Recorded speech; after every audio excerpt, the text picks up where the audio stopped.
everyone for joining us. The mission of LMU is the encouragement of learning, the education of the whole person, and the service of faith and promotion of justice.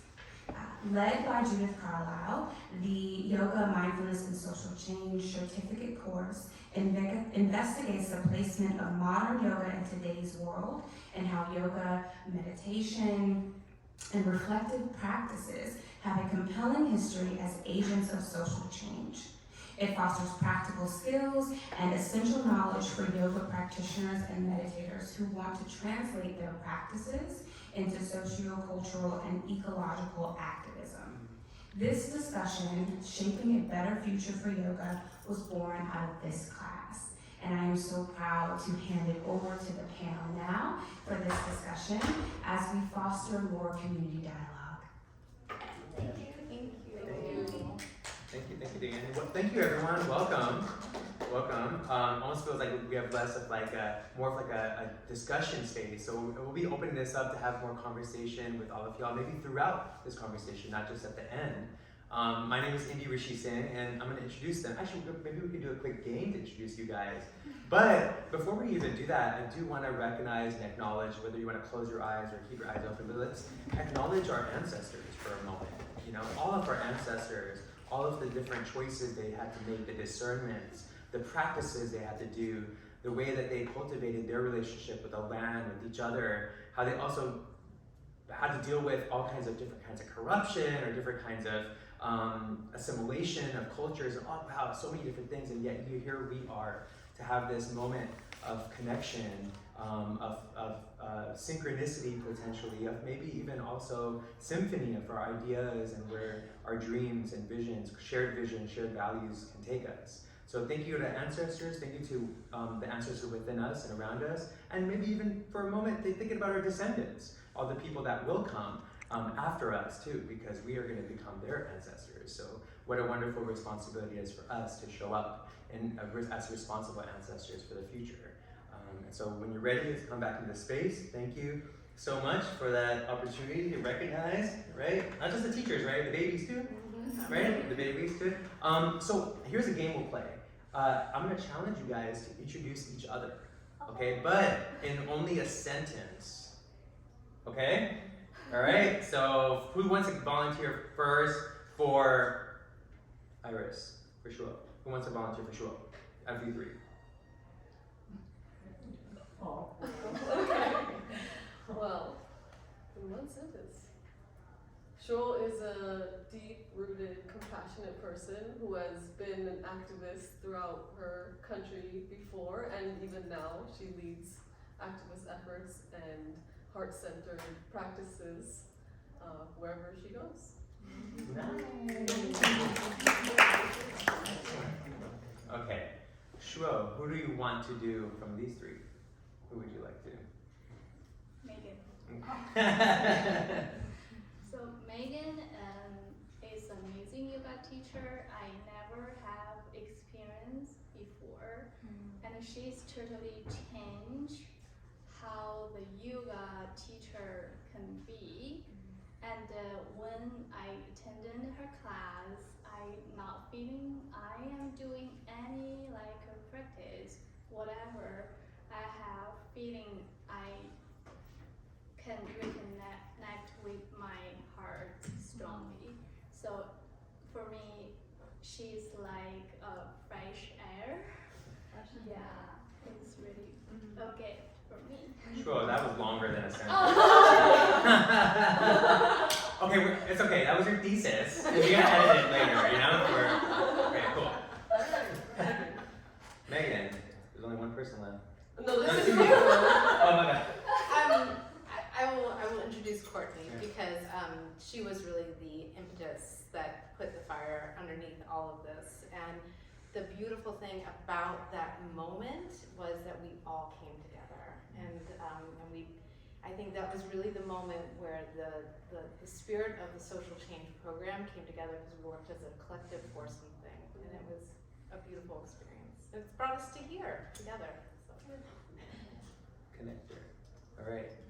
Gayatri is the future. That's it? Period? You know what that is. So But really, a true activist at heart takes so many issues and connects them and finds the thread that's going to bring us forward. So that's how I see it. Okay, and then your guys, all your fours challenge for me is one word. For me. Joy. Joy. Levity. Levity. eclectic. Eclectic. Mars. Mars?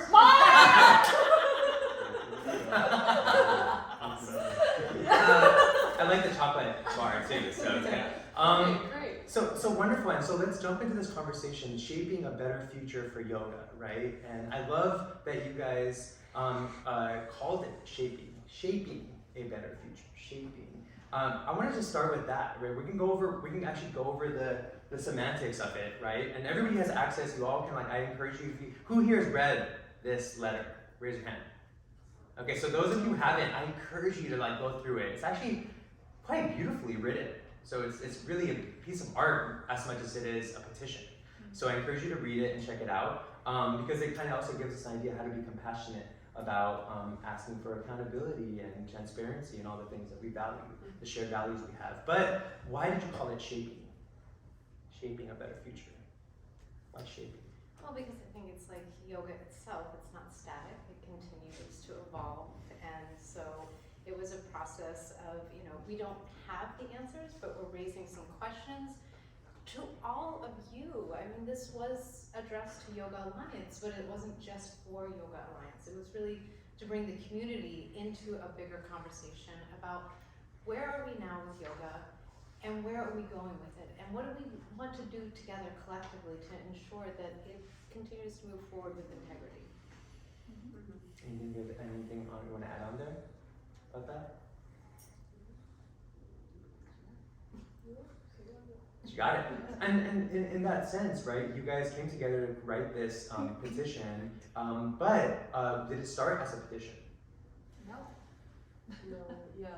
So essentially, we were studying a lot of different topics around issues with how yoga is utilized and also the potential for yoga to be utilized in ways that can liberate us throughout our certificate and also just personal conversations. We were thinking about these ideas and we really wanted to put that into action. So this is one of the ways that we saw, because Yoga Alliance does have quite a bit of influence on yoga, especially in this country. So we wanted to speak to them and also indicate to others that it's not just about Yoga Alliance. We do hold power as practitioners and we can speak to them in dialogue.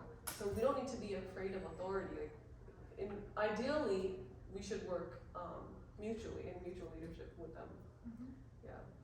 Yeah, I mean, I also feel compelled to share that there is a call throughout the world for transparency, right? And the technology kind of implicates that, let's say excitement with technology currently within the Web 3.0 space. It's okay, transparency, but that's always been an ethical value, right? Especially in traditional forms of yoga and ashrams, it's all open forum. No decisions are not made behind closed doors, right? Even the Babajis in India, they're also including everybody in the conversations. It's a really collective. They're asking the grandmas and the grandpas and the kid. There's an inclusive aspect of it. So in that sense, how do you guys feel? There's text here. We can go over the text specifically, but we also have a podcast episode, right? Yes. I gotta plug my podcast. All right. Podcast is Political Hope right here. So you can definitely, I encourage you to listen to this podcast on whatever channel that you guys listen to podcasts on, but we actually reviewed the whole petition step by step, went through it really beautifully, right? You guys like that? Yeah. Super fun. It was a good experiment for me Yeah, too, sure. Cause You led us really well throughout that. Yeah. so I encourage you guys to listen to that so you can understand deeper, but what are some points that maybe you want to share with this audience right now that are important? Yeah, I think when you were talking about clarity and transparency, our very first point in this letter communicates that hey, what is the actual role of Yoga Alliance? And like, we really want to not only ask, but have everyone, not only ask them, but have everybody ask that question. And what we've discovered through our own research and just contemplation about the role that it has been holding is that it more or less functions as a registry, even though it seems to purport itself as a regulating body. And if it would like to be a regulating body, we offer points for it to be able to offer itself in that way to the yoga world, especially in the United States, because it does govern this country more. But that, I think there's the transparency right there, like that needs to be illuminated. What is happening actually? So can you one of you articulate more specifically what is the difference between a registry and a certification? Right. Mm-hmm. Well, interestingly, I did my 200-hour training here at LMU. It was actually really wonderful. As part of that, we were all asked, okay, well, what comes next for you? Why are you in this program? And many students talked about wanting to teach yoga. And then the question was, do I need certification? What does that look like? And the answer was like, no, but like, yes, but like, kind of, but like, nobody really knows. Like, and it was such a disorienting, like, I hear laughter because I'm sure everyone has had that moment as yoga practitioners, like, where you're just like, what is going on? And I think the confusion comes from this, what we're talking about, which is that there really isn't a credentialing body in the sense of a system that is making sure that yoga is being shared in this holistic manner that we are trying to promote. And we're all here in this room because we know what that holistic appreciation of yoga looks like. And we know what it doesn't look like. And there's pain that comes from the sharing of it in ways that are exploitative. So, all that to say, promoting it as a credentialing body when it's not is deceptive. As a registry, it truly is a listing of yoga teachers. It's a way that folks pay dues to get a stamp so that a studio can say, yeah, you know something, when in reality, what does the stamp mean? And we pose all these questions in the letter. We offer some thoughts, but it's really about the question. And I think that that's what we're trying to get at when we talk about shaping a better future for yoga. It's addressed to Yoga Alliance because we know them as a body. We all know them as a body because of the force that they've been over the past several decades. But the letter is really dear Gayatri, dear Chris Chapel, dear everyone in this room, because we all have a stake in this in some way. We can choose where we put our money, where we put our time, where we put our voices, where we put our energy. That's the collective action that we were seeking. That's the heart behind the letter. Yeah, I mean, I feel like it's important to recognize that when you're saying shaping a better future too, right? It's at least from my perspective of coming to yoga after assimilating in the Western culture and dropping all of my family traditions to fit in and be American, cutting my hair to fit in and be American, and then my life falling apart, and then coming to yoga and being like actually having a future because I reconnected with yoga. But when I reconnected with yoga, I'm looking around and people are like singing chants from my culture and making a lot of money. And I was, like being attacked by my teachers and my fellow students for those same kind of practices. So for me, it's been kind of interesting that the practices of yoga, the practices of these actually is a powerful tool for making a better future.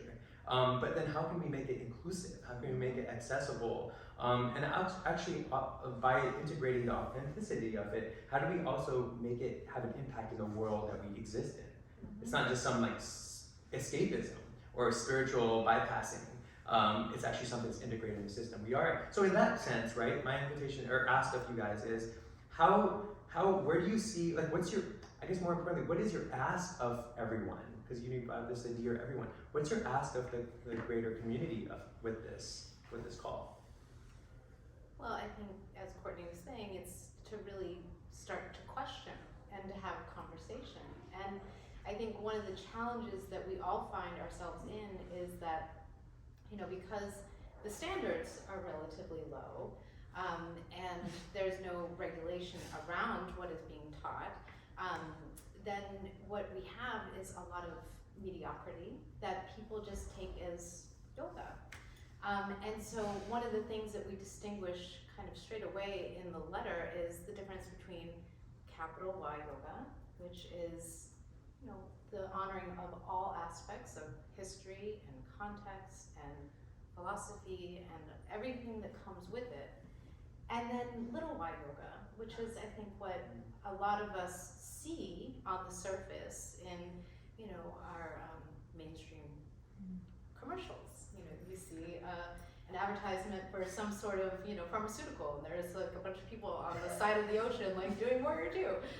Is So- beer yoga be what? Capital Y or? Exactly. Uppercase Y. So, but it's interesting you say that, right? Because there's all these different things that have spun off, right? We have beer yoga, goat yoga, all these things.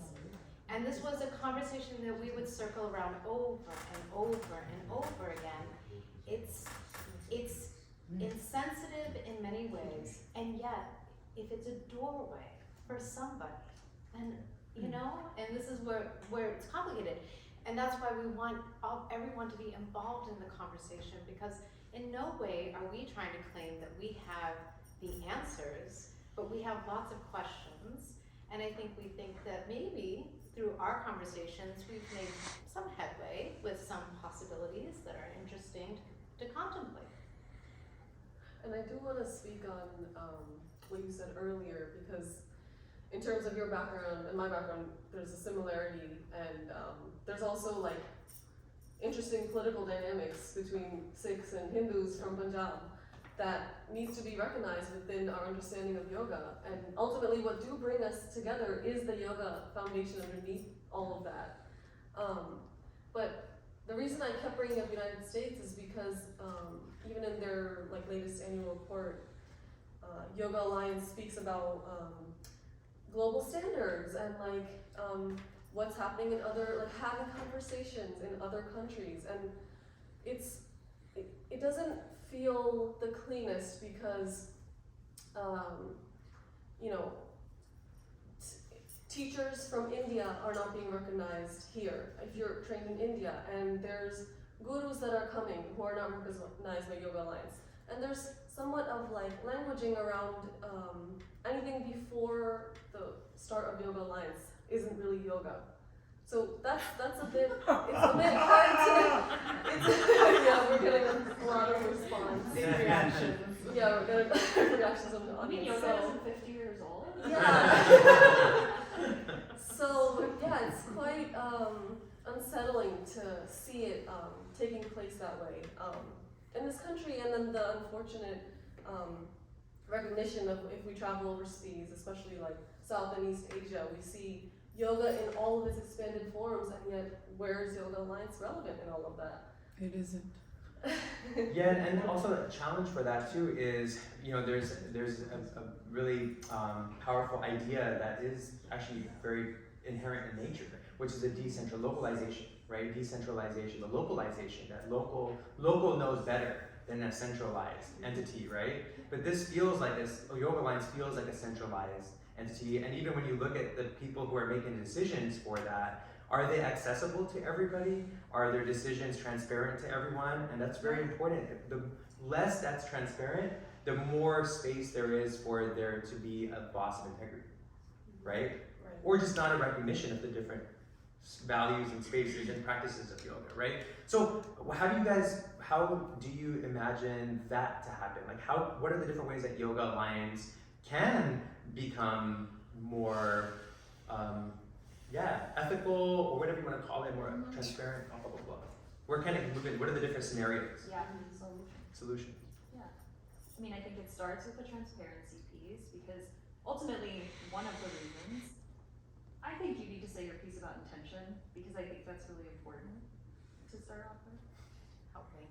I don't think just to be clear, any of this is coming from a place of poor intention, right?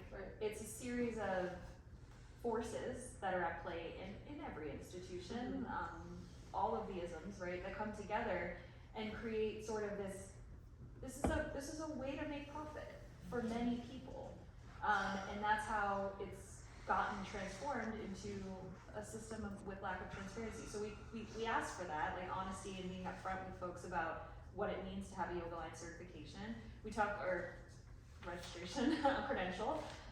We talk about making changes to 200-hour trainings to make sure that they are more holistic and have various paths and elements to them.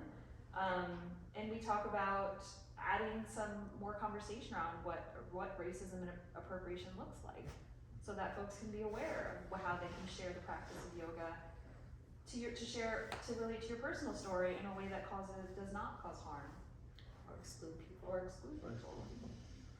Yeah, I mean, even you sharing that, when you say transparency, I mean, I have my ideas of what that feels and looks like, right? Mm-hmm. But like for me, at this point, it seems so radical because so many decisions, actual real decisions, because people can do a report, and that report could be a level of transparency, or we did a report, right? But like even still, some decisions are still being made behind closed doors, right? So what does in this situation, what would transparency be like, feel like, what would it look like?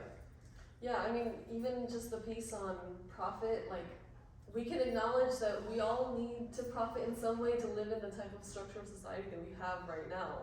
So it's not evil of Yoga Alliance to want to make profit. First of all, like, we can clarify They're that. nonprofit. Yeah, they are non-profit. Like garlic non-profit? Oh, so they're making the profit to eat the non. Yeah. Oh, I get it. That kind of non-profit. That's my favorite non-profit.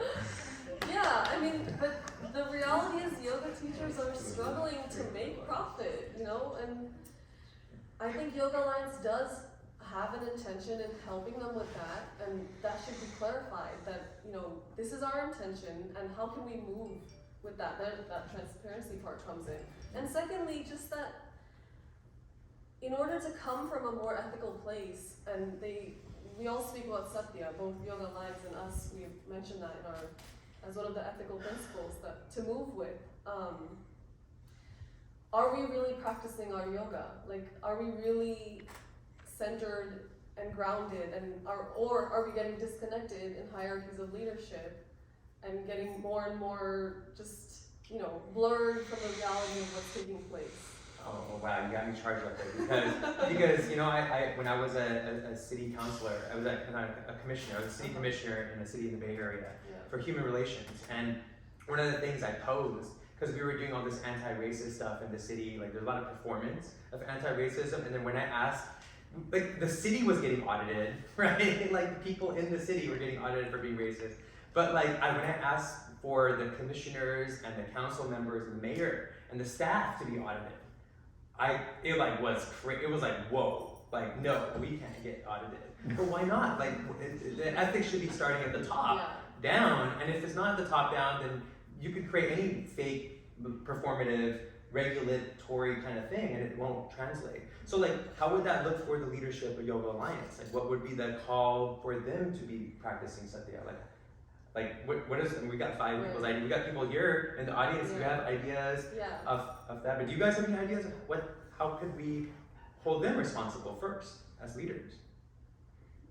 Do they do a yoga? Should we make them do a 500 hours first before they can be in a management position? Absolutely. Yeah, I'd say more. And it should be filmed. It should be recorded. Like if you want to get a leadership, it should be like documented or something. Absolutely. Right? I'd say thousands of hours. It's true though. 35 years of yoga before you are ever in the position of telling anyone what yoga is. Yeah, it's true. I'm 37 years in. I moved to India in 1984, and people come to my studio and they just go, I've never taken a yoga class before this day. That's tragic. Yeah, it's true. Yeah, a lot of people are missing the opportunity to feel the essence, the power of yoga, right? Yeah, I'm in the downtown LA, black, Mexican, white crackheads, I don't give a shit. Come on in, we're doing yoga. And she does it. Yeah. And I do, because this has to stop. Yeah. We were so nicey nice with our vocabulary. These people have to stop what they're doing. It is not fair, it is not right. And everybody in this room who's a true yogi that does their own practice every morning by themselves, that's yoga. And I'm so tired of it. That's why I came to this talk. It is God. Krishnamacharya, they say they know Krishnamacharya and that they're doing Hatha Yoga. Not one thing of Krishnamacharya is being done in these studios. They don't even know who he is. The sutras, they don't even know the yoga definition of yoga is the awareness of breath. Where's the breath? I mean, these are basics. These are the most foundational basics of yoga. And I'm going to let you guys do it because I'm not angry. I'm so passionate about what I do. Yoga is my life. And I don't call it yoga anymore. I call it breathing to get people in the door. I go, oh, don't worry about yoga because all they know is asana. They have no idea asana. It's the third limb. What about the other limbs? Yeah, that's a huge issue right now. Why do we always think of asana? Asana. When we say yoga. What about nada yoga? I would What about say- that flute at your desk right there? Exactly. There's some yoga there. Yeah. Well, and I think if I can say that one of the driving forces behind all this as well is to create space for folks who've had the experience you've had as well to say, I see you. I see that this is painful. I see that everyone is trying their best. When you We said see you. when you all said you. Yoga Alliance opening up the transparent, who are they? Yeah. You know, my yoga teacher, Mark Whitwell, Krishnamacharya, Patabi Joyce, Mark called Yoga Alliance and said, do you have any idea how long this girl's been doing yoga? And you want money from me? I don't even know who Yoga Alliance is. Who are you? Who are these people that made these decisions? We really wanted to share one response. So as you can see, it's an open letter, so folks have signed it. So we have signatures, and we had a comment box, and this one response we said is like, it's better than our letter. Forget our letter. Listen to this, and I don't know if Gayatri or somebody. Okay. Go for it. No, please. Okay. I have so this is by a woman named Rima Datta. I have directly experienced discrimination through Yoga Alliance. I was born into a family of yogis and grew up in India and the US. My grandparents were yogis and taught me Sanatana Dharma, the wisdom of the Vedas, Upanishads, and Bhagavad Gita. My grandfather has written books on yoga philosophy, particularly Advaita Vedanta. He taught yoga in India and lectured on Vedanta throughout India, East Africa, and the United States. My mother sang mantra to me since I was in the womb. I grew up with my parents hosting kirtans and satsangs in our own home. My grandmothers taught me Ayurveda. I grew up practicing and studying mantra, pranayama, meditation, visualization, service, ethics, all of which was steeped in the wisdom of the original yoga texts. Oh, go ahead. Okay. I've taught many elements of yoga and Ayurveda since 2002 and have been a guest lecturer in prominent 200 and 300-hour training programs, such as the Ishta Yoga in New York City, and have taught yoga workshops and trainings in over 20 countries across Europe, Asia, and North America.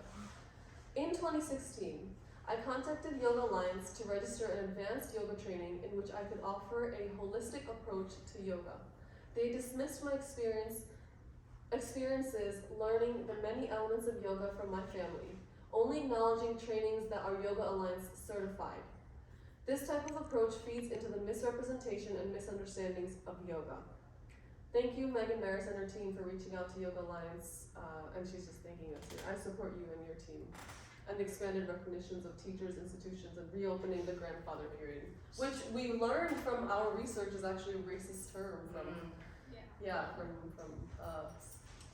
slavery times in the United States. So. But let me get this straight. Has Yoga Alliance now? Are they allowing? Are they going to be allowing people who? So it seems that there's a bit in the annual report that seems to say that they are opening it up for experienced teachers that have had non-Yoga Alliance training, that there is possibility, but it's a sentence.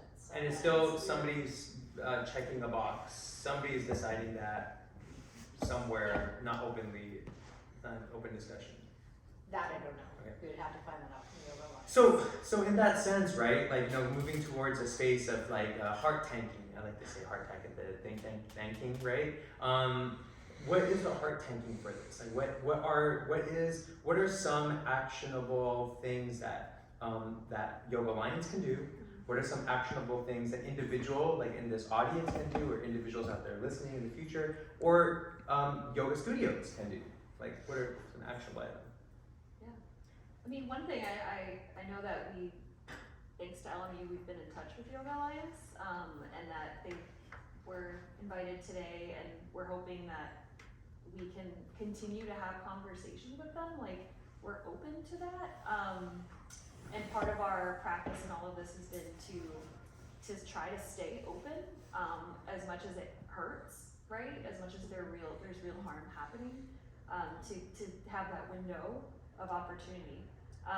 So I think that's for sure something worthwhile. I think for everyone in this room, it's also about, you know, having this sort of dialogue in your networks and making sure there's awareness around yoga versus yoga asana. What Yoga Alliance does, what their purpose is, so that folks, some of the responses we got were from people who said, I did register, I might not renew now.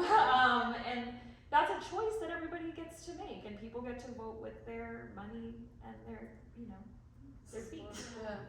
So for me, I interviewed some like people from Hong Kong, from Beijing, from Shanghai, and they'll like have like 20 years, 15 years experience, and when they saw our open letter, they said we'll like give it up. We don't want to renew our certificate because especially in Hong Kong, the Yoga Alliance have like a privilege, and a lot of studios need have that to, you know, start their business. But a lot of real yoga practice people, they're thinking, oh no, I'm never feeling this is the real yoga, and so there, you know, the Hong Kong is really like a big economy like area, and then people really looking for the real spirit, like spiritual practice in yoga, but there are no choice. And then another my friends is from Shenzhen, and she gave it up being a yoga instructor, like 14 years like experience, and she's crying. She's like, I feel so sad because the Yoga Alliance is no global community, really networked inside Mandarin China, and China is like a big yoga market. And for me, you know, at my own like personal experience, before I joined this program, I feeling yoga is weird. I don't want to have like a yoga friend. Serious, like I feel like white people is kind of like weird. I don't I'm sorry. This is my personal experience. Okay, I'm sorry. But since I'm in this program, oh my God, this is yoga. Yeah. It's so powerful and changed my life. It's like why I have experience in China. Beijing is like an international city. Why I couldn't find any real yoga teacher? So it's like a Taoist. You can practice Qigong, right? You can just go into the temple. You practice. This is Qigong. This is like a Taoism practice. You don't even need any certificate. Why I need a certificate? Can be like the real teacher or whatever. Practice is just practice. You practice every day, and people going to that. So one part is good is like Chinese know that. We know that. We just want to learning from the real teacher. Maybe we just go India. So in China, the government kind of like critical, you know, for these organizations, and some governments say no, don't take this certificate. And I don't know what's real, you know, happens there, but people have awareness. But I think this is for the big city. But for a small city, people don't know, you know, the information, everything they got from internet. And they think, oh, this is from American, should be really good. And we pay that. And because we identify, colonialism. yes, it's from American. Like, we're international yoga teacher now, right? So, and also, I mean, you brought up a good point, Shuo, is that actually, especially during the pandemic, there was like almost a supercharging of online certifying, right? Yeah. So people are getting, I mean, I know several people who did their yoga teacher training all online, and I'm like, what? Like, that seems impossible to me. Like to really learn yoga, you need somebody at least physically, one person who can guide you. You know? And then you can hurt your body. So a lot of like a Chinese doctor and post a lot of articles do not do yoga because yoga will hurt yourself. And I am dancer for 14 years. And so I visited Taiwan, and my doctor said, do not practice yoga because your bone is broken, whatever. And then later, I followed another India teacher. I'm sure he's no any certificate. And he just teach me like one process, like I'm healed. But he made good chai though. He made good chai though. That's important. Recovery tool. Yeah. Yeah, but I assume that your teachers in China were saying don't do yoga in terms of yoga being asana. Don't do yoga asana, but they said don't do yoga. Yeah, they don't do, yoga is Don't do asana, RA. right? No one really thinking what is yoga. Even I share my experience, like what you're learning in the master degree. I said yoga. What is yoga, master? Right? You need to like explain more and more and more. And I said we're learning Sanskrit, and we read the Bhagavad Gita, and there's wow. They kind of like have awareness. Okay, they will learn more about yoga, and they will like refresh their mind. Yeah, I mean, there's also the aspect of the way Yoga Alliance is set up is how a lot of registries and even like certification programs are set up. They're very, in my opinion, it's very has like a masculine kind of feel. Very organized. Things have to be checked, boxed. There's no space for adaptation. It's not easily adaptable, flexible, open-hearted, inviting. It feels kind of like almost oppressive and colonial in that way. Huh? Patriarchal, but I think patriarchy is fine if there's imbalance with matriarchy, right? But this doesn't feel matriarchal. Like even when I go on the website and I see the people who are in leadership, nobody really feels warm there to me. And I feel yoga is one of the biggest practices of warmth, right? So how do we bring that warmth to Yoga Alliance? Or let me ask you a question before we take some audience flow. Can Yoga Alliance become more of a union, a yoga union, or do we need a yoga union? Like a union, workers' rights, right? Like where workers actually get supported. If they lose a job, if their studio goes down, they get supported by a larger entity, right? You break a bone, right? I mean, seriously, does Yoga Alliance help with any of that? Like something, happens, does it lift people out of that situation? Well, this would be, does the audience have anything to say about any of this? Well, you keep looking at them too. Are you two with Yoga Alliance? No. Okay, so that was just my thing. I've never heard of Yoga Alliance, and I know prior to the pandemic, I was going to yoga studios, and you can tell the difference between somebody who has been raised in India and comes here, and it's a whole different feeling. And that's what I always seeked forever, and I love that. And since COVID, a lot of my studios have canceled, closed down, unfortunately, because they couldn't make it. And the last resort was this company called Yoga 6. And my feeling with Yoga 6 is it's very corporate, it feels sterile. And I've never heard of the Yoga Alliance, but I'm confident that Yoga 6 is involved with that.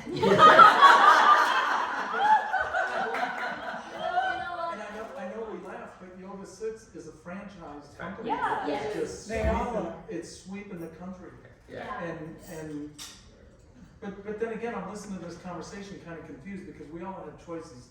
Nobody's going to tell me I have to But go to that's yoga. the exactly, point, yeah. is that Yeah. as a yoga teacher, you don't have a choice. There's only You have one. to be. You have to. But if I open a yoga studio today, am I required by law in the United States that I have to be certified?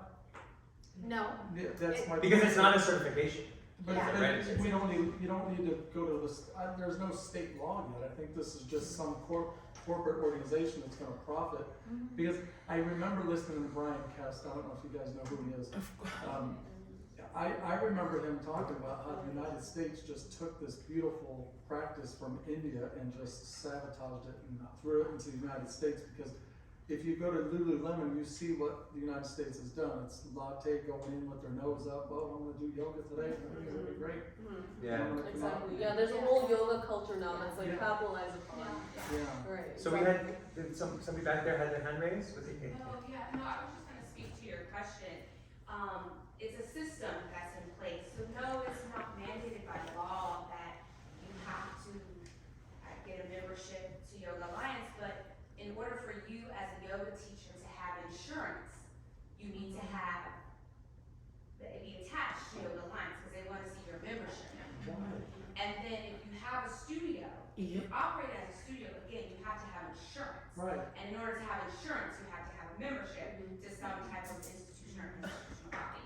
So that's the system that's That's what they're currently in manipulating. place. And that's why there's a question of, is this the right operating system? Can we operate in a different system? How do we kind of lift that veil to where everyone has equity and is it a co-op? Is it a union? I agree with that question. So that's, I just want to give a Oh, little. thank you. Yeah, I wasn't aware of that.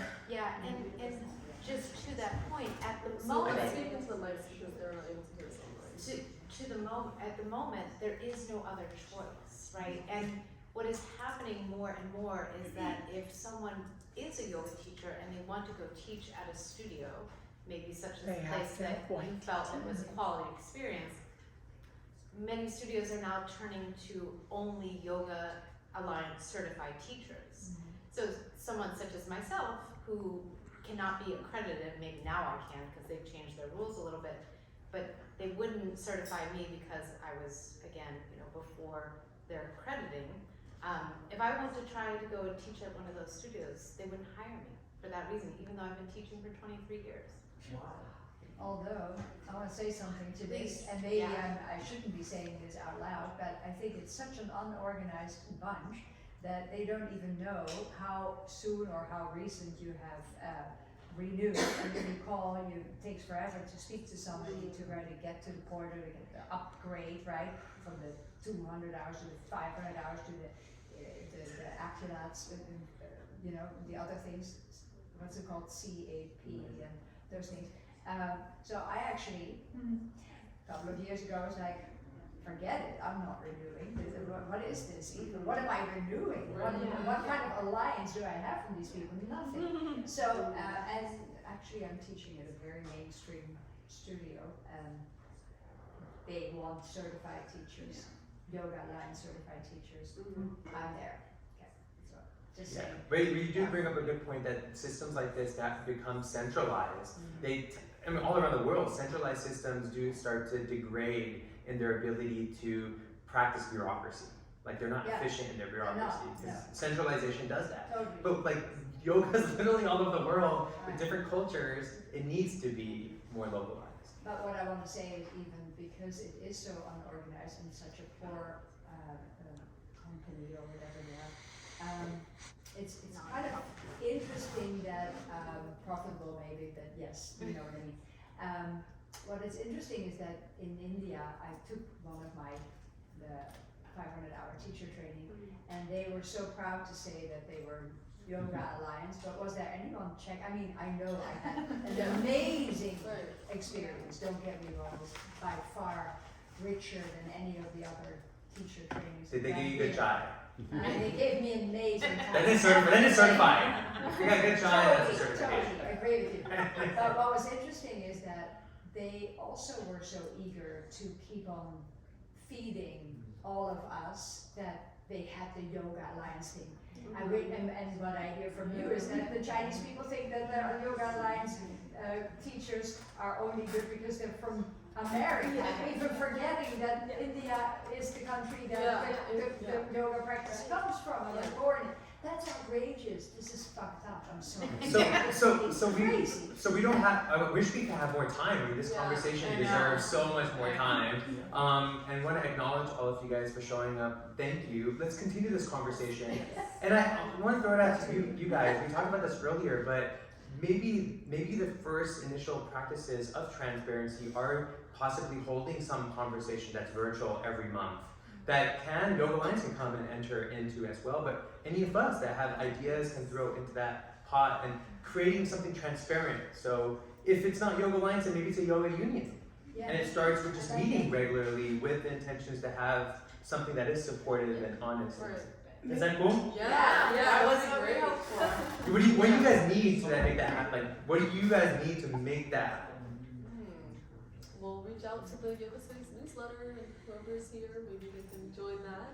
And our personal community, we'll send it out to the emails who people's responses were. What is your organization? Yeah, I want to Who know are you guys? what your I mean- ultimate goal is as a group, because I think it's mine.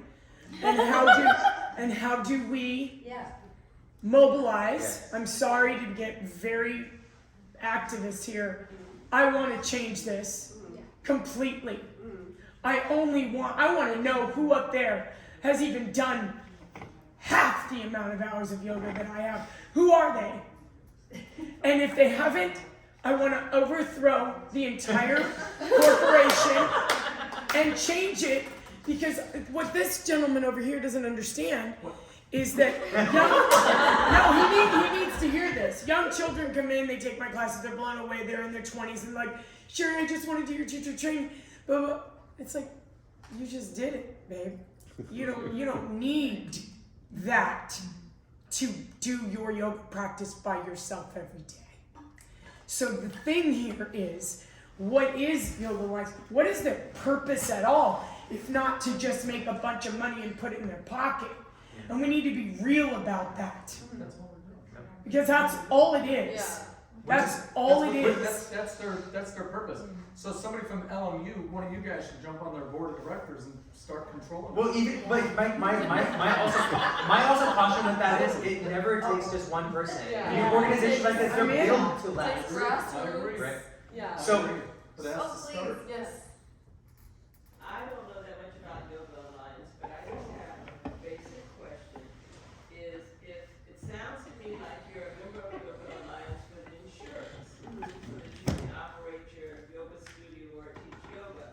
So why don't you join forces with an insurance company or Yes. insurance agents to have your own insurance, create your own professional organization and break away from Yoga Alliance? I've already done that for 16 years there. Oh, Yeah. okay.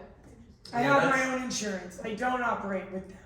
But I'm talking about when you have little young kids that want to come take your training, and I have to have this lie on my front door that says Yoga Alliance for these kids to come in and give me money. This is all wrong. Yeah. And I tell them that flat out.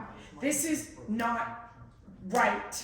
And they go, we know, sure. And they stay and study with me anyway, without having that illusion. But they can't go and get a job somewhere else because I'm not giving them the lie that they need.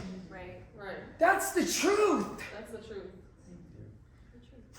And how much of that also, that process of getting that certification or whatever, the Yoga Alliance thing is actually getting in the way of yoga supporting the most vulnerable in communities. It's All the preventing way. getting to people who need it the most. Absolutely. It's That's- killing me. Because in India, it's not like that. It's actually for everyone, you know? And so it's really unfortunate that now it's for only people who can afford it. So I need your email, the way to find you. Okay. Who are we? What are we calling this group? And how are we going to overthrow this We corporation? have an email. It's DearYogaAlliance@gmail.com. DearYogaAlliance@gmail.com. Thank you guys. Thank you so much. Dear Yoga Alliance.